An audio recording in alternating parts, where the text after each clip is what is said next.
l'un des moyens les plus sûrs de rater sa vie, c'est d'écouter ses parents souvent. Parce qu'en général, les parents, ils projettent leur peur sur les enfants. C'est-à-dire que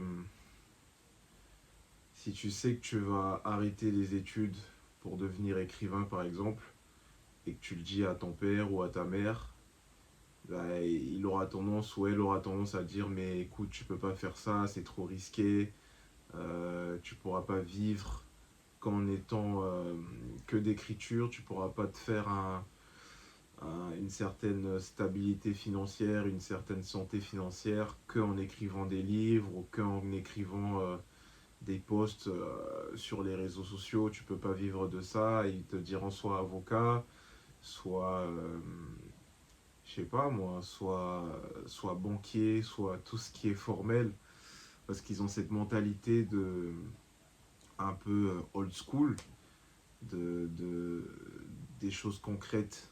Ce que j'appelle par choses concrètes, ce sont en général les jobs de bureau, quoi. Voilà, les jobs de bureau, être banquier, être avocat, être gestionnaire, être, je sais pas moi, tout ce qui est en rapport avec s'asseoir dans un bureau, faire faire tout le trajet le matin et finir à 21 heures claqué. Voilà, ça c'est ce qui convient le mieux à la vision de nos parents.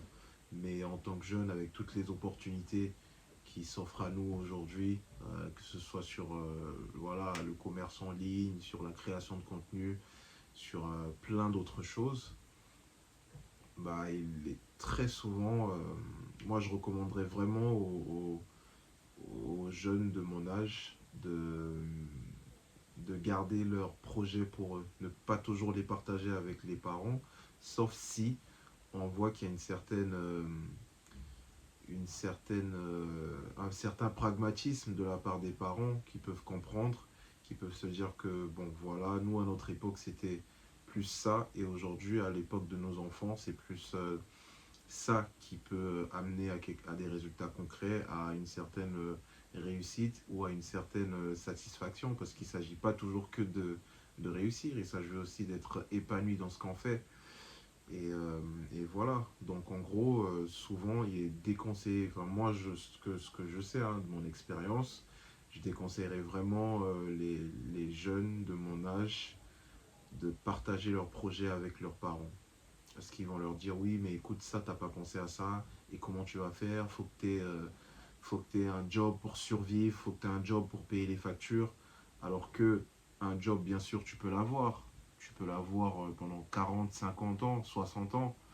Alors que peut-être que si tu suis tes rêves, si tu suis les rêves que Dieu t'a mis à cœur et que tu essaies de réaliser au mieux tes objectifs, peut-être que ça te prendra 2, 3, 4 ans de souffrance, de carence, de, je sais pas moi, de pauvreté ou de sacrifice.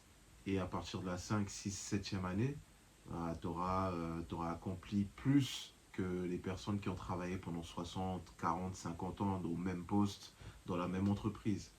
Donc voilà, il ne faut pas toujours écouter ce que les parents disent. Alors c'est pas un appel à la rébellion, non, bien au contraire, c'est juste un appel à la réflexion et voilà, pour faire attention à ce qu'on partage avec nos parents. Et voilà, passez une bonne soirée. Ciao.